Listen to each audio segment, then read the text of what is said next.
welterweight champion of the world, Mary McGee, along with her manager, Brian Cohen. How you guys doing tonight?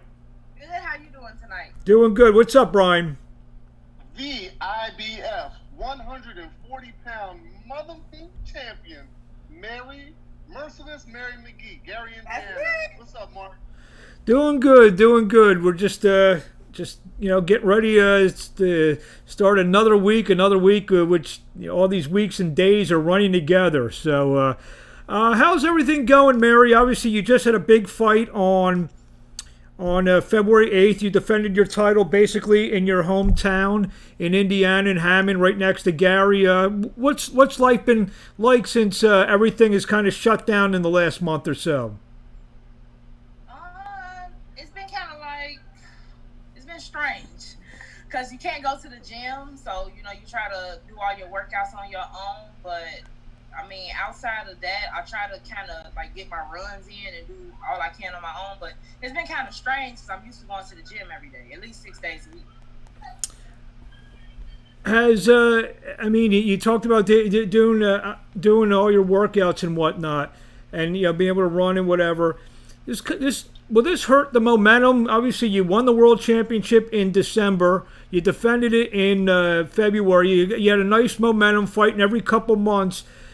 I assume that you were going to be pretty active for the rest of 2020. How disappointing is it that your momentum stopped a little bit because of everything being shut down? It's disappointing because I was on a roll. I had 2 knockouts and 2 world title fights. So I was kind of looking forward to moving up into like maybe another world title fight or fighting another world title fighter or something like that. So I was hoping to do something like that maybe this summer. So by us having this coronavirus, it kind of put all plans on hold. Let's talk a little bit about, take a couple steps back, talk a little bit about you in terms of pre-world championship. Well, tell the fans out there, when did you start boxing? What got you into the gym? And we'll go from there. Oh, my. So I started boxing when I was 13 and a half because I was chasing a boy. Not that that's the best, deal. He was a boxer. He was a boxer, and I thought he was cute. And he said he was going to the boxing gym, and I was supposed to be at cheerleading practice, so I followed him down to the boxing gym. And when the coach saw me, he said, you can't be here. This is for boys, and boys do boxing. I saw a girl over there. I said, well, there's a girl over there, so I want to box. And he was like, you don't want to box? I was like, yes, I do. So 3 days after I went to the gym, he got me beat up. Thought I was going to quit, but it made me, it rose my competitive side. I wanted to get in there even more after that. So you started boxing. So you started boxing to be spiteful. I wouldn't say to be spiteful. I started boxing because it broke. I don't know. I wanted to beat them up. I ain't gonna even lie. They beat me up. I wanted to get them back. I ain't gonna even lie. You're a world champion now. Where is he today? Or do you know where he's at? I don't. I don't. I far exceeded the level that he was on at that time, and Wonder if he's read the newspapers and saw that you're a world champion now. I'm pretty sure. He's from my area, so I'm pretty sure.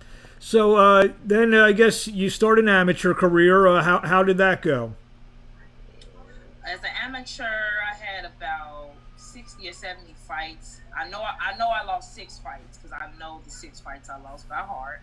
So I lost like 6 fights as an amateur. But a lot of girls in the amateur that I fought maybe 4 or 5 times because it wasn't a lot of us. So, but I had a pretty extensive amateur career. I got a lot of experience compared to a lot of female boxers today.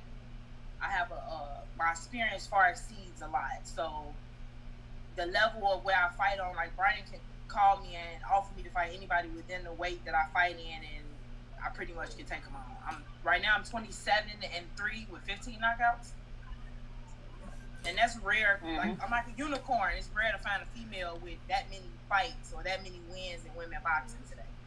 You're from Gary, Indiana, to a place known for obviously the Jacksons and any of you basketball buffs out there. Glenn Big Dog Robinson, Gary Roosevelt. You stay around the corner from where I live at right now. So did you go to Roosevelt High School? Yeah, I went to Roosevelt. So I see. I'm a big college and pro basketball, so I know about Gary Roosevelt High School. So it is. Look at the big brain on you, Mark. Go ahead, Mark. So is Mary McGee on like part of now the Mount Rushmore of Gary, Indiana?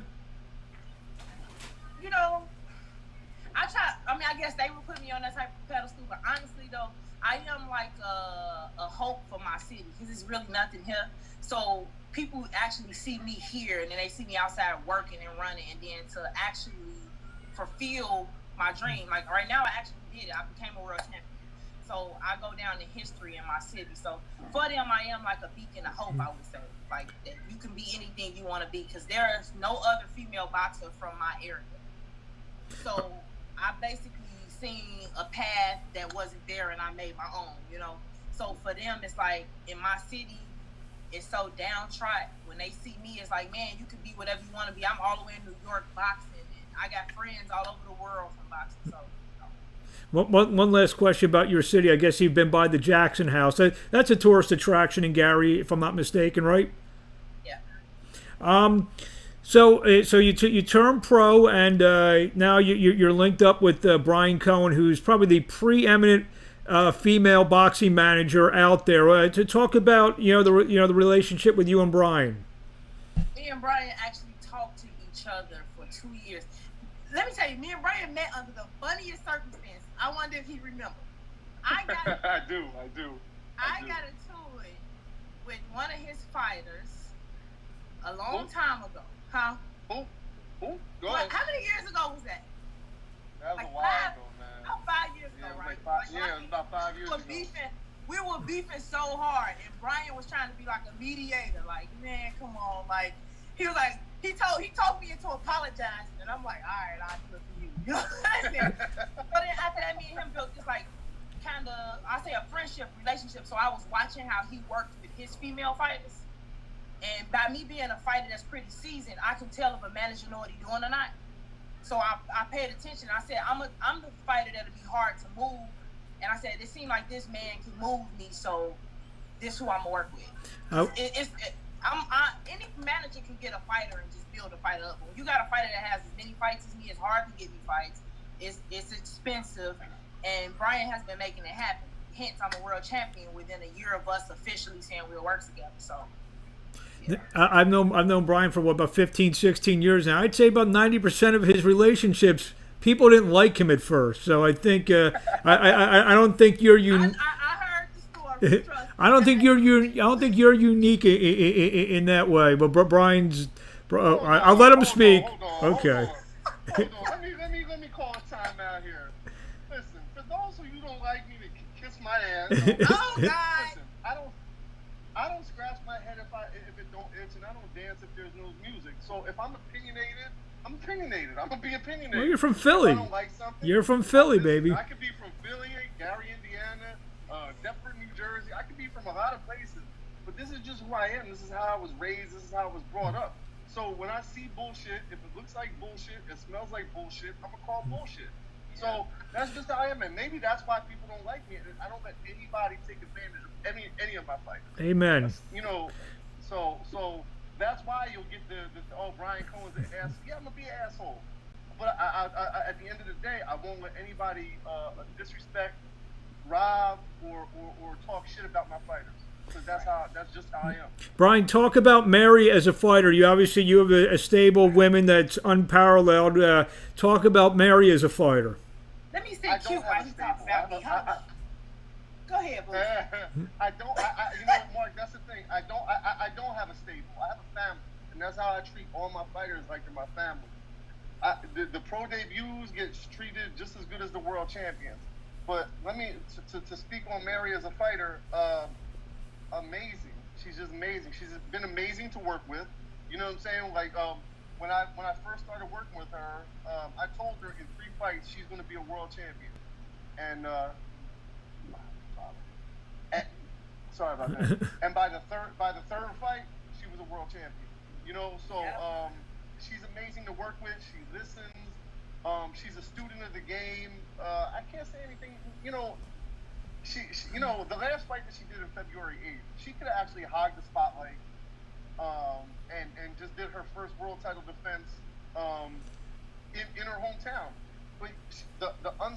fierceness of her. She brought 5 of her other teammates to fight on the card, 2 of her other teammates to do the announcing. And that just speaks volume of the person that she is. Mary is a single mother, I can't. The amount of respect that I have for her is unparalleled. Talk about that. He brought up single mother. How difficult is that to to juggle? Make me lose my laugh.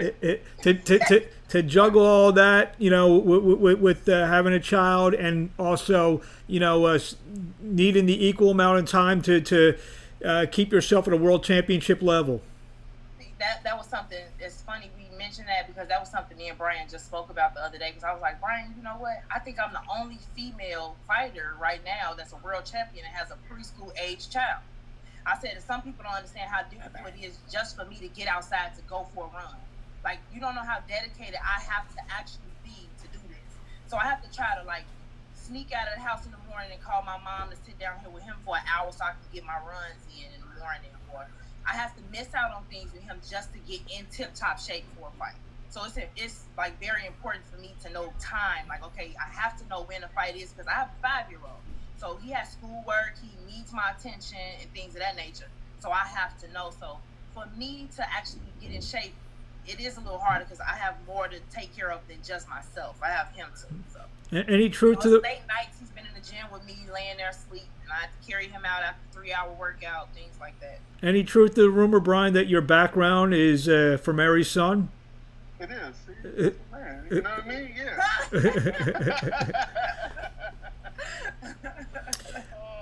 So. And let me say this, and that exhibits the true heart of a champion, and that's the reason why she's in the position that she's in, because a lot of fighters will make a lot of excuses on why they can't do this and why they can't do that. And for her to prioritize and make her time just speaks volumes of the heart and determination that she has. So, I mean, it's hard. It's I can imagine how hard. I stopped fighting. When my daughter was born, I stopped fighting because I knew I wouldn't be able to do and train how I used to train when my daughter's here. So you gotta give her all the props in the world for that. And that's another thing that made me love Brian, because I watched his relationship with his daughter, so I knew he would understand how I felt. Because it honestly, it's like a bittersweet being a world champion, because you miss out on a lot of time with your kid because you have to train. And I love boxing too, but it's like a good balance. So in a way, I'm not gonna. The coronavirus, it really didn't upset me too bad because I actually got a chance to sit and spend time with my child without worrying about, oh my God, I have to go to the gym. We can't go to the gym. So I was able to actually sit here and spend time with him. And that kind of was a blessing, because if Brian would have called me and been like, hey, Mary, I got another fight for you, I would have been trained. So. Brian. And that's the thing too, and a lot of people don't know, prior to that IBF world title fight, that fight was off on. So she actually trained for 8 months for that fight. Yeah. You know what I mean? So, and she spent a lot of time away from her child. And I don't want to say I'm glad that she got the time to spend, I am too. With her son, because, it's hard. A lot of people don't realize, man, being in boxing, not just being a boxer in and of itself, is hard to miss Halloween and to miss holidays, to not see your kid, and that's I've experienced, and I know a lot of boxers out there experienced it, and for other managers not to have sympathy for that and to just, you know what I mean? Oh, come on, F it, just fight. You have to take into account the emotions and just being away from your kids and being away from your family is rough. So boxers make a lot of sacrifices, and like I said, man, kudos to Mary for all she does and how hard she trains, because at the end of the day, you have to look at her last 2 fights. The title that she won in a 10th round knockout, right? That's a 10th round knockout against a former world champion. The next fight, she stopped the girl in the 8th round. That means she's just not going out there and blowing girls out of the water, but she's actually breaking them down. So that takes conditioning. That takes smarts. That takes ring generalship. So, you know, you could tell she really pays attention and applies to her craft. Brian just mentioned that I want to talk about the title defense, because obviously you defended your title in Hammond, which is right down the road from Gary. How much did that mean to you to defend your title basically in your hometown? Oh, that meant the most to me, and I thank Brian for allowing me the opportunity to do that, to, you know, come back and perform in front of the people here. That was important. So yeah, that you know, that meant a lot to bring out all the people here at home. You mentioned that you're one of the only girls, if not the only girls from your area, who's like a known fighter / world champion. I know there's another fighter from down the road in Chicago named Jessica McCaskill, who's right around your weight class, in your weight class. And I know Brian wanted to. Shots fired. Pop, pop, pop. I know Brian. So before Brian speaks, a fight with her. How big a fight is that for you at some point in the near future? Let me talk to you. Now we gonna talk. We gonna talk. So look, you know, that would be one of the biggest fights in this area, because from this side of town to her side of town, everybody know we don't like each other. We ain't gonna even sit here and play. They could get and do interviews and get on here and play all that. Oh, we have no problem with Mary. Y'all don't like my ass. You can get on here and play that game like, you know, we cool, but we not. At the end of the day, it was a situation where I was a free agent, okay? And I was just going to the gym. I really couldn't get in that great of shape because at the time my son was smaller, but I was working with Jessica and Rick off and on, just sparring and things of that nature. But I wasn't doing nothing. So, you know, as some time went by, I started getting that itch. I want the box. So I was looking for who was best for me, which, granted, like I told you, I had been talking to Brian. So I ended up talking to Rick too, but I was trying to make my decision at the time. So I told Brian I was talking to Rick, and I told Rick I was talking to Brian. So when I did make my decision, one day it was me, him, Jessica, everybody at the gym, and I went up to Rick out of respect, and I told him, I said, you know what, I think I'm going to work with Brian or whatever. I said, thanks for offering to work with me, but I'm going to work with him. After that, everything went to shit. They started talking about me. I ain't got no world title, so they would never fight me. Just a whole bunch of garbage. And at the end of the day, I got in shape. I got with Brian. I got a world title. Now she running the 140, which I'm going to be there too, because I want that fight. Brian, do you want to... Listen, so when I heard that they said that to Mary, you know, just being real disrespectful to her, saying Mary has nothing to offer. Well, so I was determined to get her a world title. You have no idea. I didn't want to get one of these little, you know, these little lineal titles or these little made up belts or anything like that. I wanted to get her one of the big four. So when I seen one was vacant, you know, I lobbied for her to be rated, and thankfully the IBF looked at her background, looked at her pedigree and things like that. They rated her, and she got the opportunity. When it comes to Jessica McCaskill and Rick Ramos, Rick don't know shit about boxing. I'm gonna use, you know, the late great Mayweather. He don't know shit about boxing. He don't know anything about boxing. He could go around buying fights in bingo halls for his fighters and shit like that. He don't know anything about boxing. Jessica fought a bunch of bums. I mean, she fought a bunch of champions that were well past their prime. She fought Erica Farias, who, Erica, don't get me wrong, she was a hell of a champion 7-8 years ago. But her teeth are dull. She's an old dog. You know what I mean? Then she came back and fought, who was it, Sanchez? And Sanchez beat the brakes off of her. And obviously they gave it to McCaskill because, Uncle Eddie, you know, got a hand in that. Uncle Eddie is the Vince McMahon of boxing. And, you know, now she's moving up to fight Cecilia Brackhouse for what? That's a stupid fight. Jessica McCaskill used to fight at 132 pounds. Now she's fighting at 147. You know what I mean? So the real money fight is, they're 40 minutes apart. So how do you not make that fight? What kind of idiot doesn't make that fight? I got the IBF. You got the WBC. You got the WBC and the WBA. What's up? Why are they not fighting? So you're either an idiot, one, or you're scared. So that's the only two things. So Rick Ramos, you're either an idiot, a complete jackass, or you're scared. That's it. What about if that fight doesn't come to fruition or not next or whatever? Amanda Serrano is fighting Katie Taylor. Would you like the winner of that fight?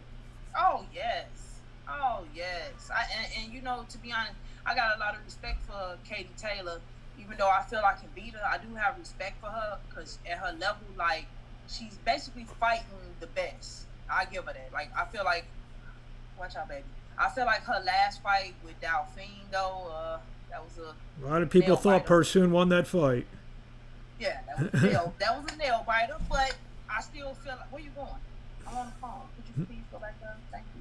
So I feel like she can be beat. I have the experience. I feel like I can beat her, so that would be a great fight for me to take against Katie Taylor. And I mean, I will fight any other top fighters right now in my weight class. Well, and the thing is, if Amanda can win that fight, you're both promoted by, we talk about Brian being the preeminent manager of women's boxing. You got Lou DiBella, who's probably the preeminent promoter in women's boxing. I believe you're both under the DiBella Entertainment banner. So that could fight. That would you maybe be pulling for Amanda in that fight because it might be a fight a little bit easier to make?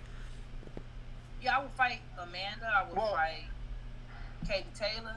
I would fight Cecilia Rockets. I would fight Jessica McCaskill. I'll fight Terry. Not for nothing though. Hold on. Let me jump in. Let me jump in here right now. Okay. First off, Mary can beat anybody in matchroom. The whole matchroom roster from 135 to 140, 147. You throw in with Mary beats them all. Easy, right? That's number one. Number two, let me speak something about Lou DiBella. Lou DiBella is the preeminent female boxing promoter. He's been doing it since, before it was cool and before it was a thing, he used to always put females on his card. Always on the Broadway boxing series, definitely. Always on the Broadway boxing series. So before it was like the hip thing to do and you know what I mean, the millennial thing to do, he was doing it. So that's why I get along with Lou. I can call Lou. I can bring up an obscure female name and he'll know exactly who I'm talking about. So I can't say enough about Lou DiBella and DiBella Entertainment, and whoever doesn't like him, kiss my ass again. I'm eating a lot of white chocolate today, man. I've asked most of the people I've been interviewing this, Mary. When boxing starts back up, there's probably gonna be a rush for dates, and spots are gonna fill up quick. You may get a call, say, "Hey, in 3 weeks this show's happening. Do you want to defend your title?" Is that something that you're prepared for? What I'm saying, a short notice. I mean, everyone's going to be short notice. To everybody else, it might seem short notice. Yeah. Brian be already letting me know, so I'm going to be ready for whatever day he say. Me and him already been in talk, click, wrote it out. So I ain't even. Honestly, it's hard. Like I don't really think for myself when it comes to that aspect. I'm just gonna put it that way because Brian know what I need, and we just go with that. So whatever day he get, I'm taking. There we go. And we don't take them kind of fights, Mark. You know what I mean? She's an IBF champion. If they have a short notice IBF World Champion fight, they can go fight themselves. What I'm saying is, Brian. I'm sorry. What I was quickly just saying, it's not like a typical short notice thing where they may be just throwing shows just to make up for lost time. Back to back to back to back. That's all I was saying. Not that she'd be called in for short notice. I mean, they potentially may, and I believe that is what might happen. But at the end of the day, if they're not in shape and the fighters don't feel good about the fight, then we're not fighting. Gotcha. The only issue would be, I think, is we haven't been in the gym, so like we're gonna have I ain't gonna say rust, but it's a fighter is used to being in the gym every day. So we haven't been sparring. It's just certain things you have to do before you go out there and fight because you're putting your life on the line when you actually fight with somebody. So my only thing would be just getting back in the gym, getting some sparring and some pad work, making sure I'm sharp. Because like he said, I'm a world champion now. So just jumping out there to jump out there ain't what we do. And I just defended my title unlike everybody else. If it, I mean, I'm just being real. I'm good. I'm good. Shot for fire. By the time they open back up, I'm going to be at the point where it's time to fight again. So, our Team Empire good over here. I would imagine now, just by talking to you, at some point in your career, fights with McCaskill, Taylor, Serrano, Brighthouse, they have to happen at some point in your career. Is that correct? Yes, and with the record that I have, I already understand that all my fights are gonna be with top-notch fighters at this level. Like even if outside of boxing, certain people don't think they're a top-notch fighter. We know, like, some women are underground that y'all haven't discovered yet that are really good fighters. Like the last girl I fought, that was a good toe-to-toe fight. I learned some things, made some mistakes, did some things good in that fight. So for me, I know the level I'm on, every fight gonna be with a top-notch fighter, and I'm prepared to fight whoever. We got about 2 minutes left. Where can we find you on social media if fans want to follow Merciless Mary McGee? Well, if you go on Instagram, I'm under Mary McGee, all lowercase, _champion. And on Facebook, it's just Mary McGee. And anything you want to say out there, the fans who are watching this, anything you want to say in closing? Keep your eyes out for women boxing, not just myself, for all women boxing, and try to, support us and help us grow. Brian, you have any last words? I don't have any last words. Wow. All I'm saying is 140. I do. I'm just bullshit. The 140-pound division. Team Empire holds two of the 4 titles in the 140-pound division. Eddie Hearn, Matchroom. I'm challenging all your females, from the 118s to the 147s to the 168s to Savannah Marshall. We'll fight and beat every one of them. Or my name is not. So Empire against the British Empires. Is that what it's going to be? That's what it is, baby. Well, thank you very much, Mary. We'll be definitely following you. And before your next fight, we'll get you back on to preview your fight, and we'll talk to you soon.